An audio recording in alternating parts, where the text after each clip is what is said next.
parishioners out there who may be thinking about the Haiti trip, but it involves a commitment, certainly not just of time, but most of us are used to traveling, business travel, but it's always in the first world. Yeah. This is in fact the third world, and the poorest country in the Western Hemisphere. So talk to me a little bit about your feelings before the trip and maybe some of the concerns that you had and just what you realize now that you've been down here. I was excited, but as the date came closer and closer, you do have some anxiety about it.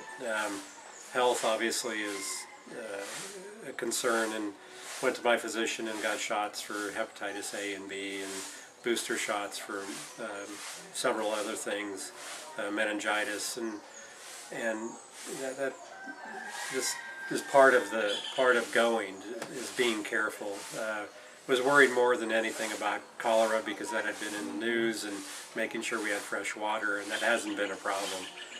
When we were in Port-au-Prince, our driver Zoe stopped and we got a lot of fresh bottled water, and they have bottled water here. I'm worried about food, and the food actually has been wonderful. It's been unbelievable. Also, both Per Alphonse and Yolan are very careful and understand what we should eat and shouldn't eat. We went to after a regular church service in St. Paul, we went up to a very small rural church, and they had a church dinner after service, and Per Alphonse was very careful to say, you guys should eat the cooked stuff, the chicken, the rice, the beans, the plantains. I wouldn't recommend eating this, and this, and people here are very aware of our health concerns and watch out for us. I didn't bring my cell phone. I actually wanted to disconnect, and that's been nice. However, Janae had her cell phone with international service and is receiving text messages to David, and he's relaying information back to Melissa and to the kids, and then the other night we called, and a 5-minute phone call talking to the kids was great. So it really hasn't been a problem.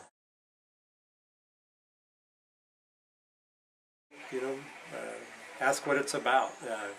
Matt's shot video of the tour of the rectory, and get comfortable with that. Janae has a handbook that she gave us of packing list and cultural norms, social norms, facts about the country, a lot of information that she provided prior to the trip that really helped tremendously to kind of prepare yourself mentally and just know what to bring and what not to bring. It was a tremendous help to me. I just talk to people.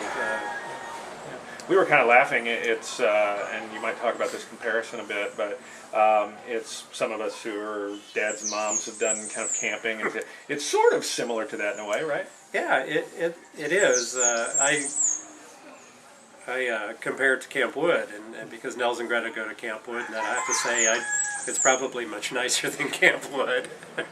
It's probably about as hot, but yeah, it's like going to Camp Wood for adults, but you're learning so much more, and the experience is great. And that's one of the things that I guess surprised maybe isn't the right word, but the people here really watch out for us. They're very concerned that we're comfortable and that we're taken care of, and they want us back every year. They've said more than one time. We like to see people from St. Michael's every year. I think they missed having us here last year because of the earthquake.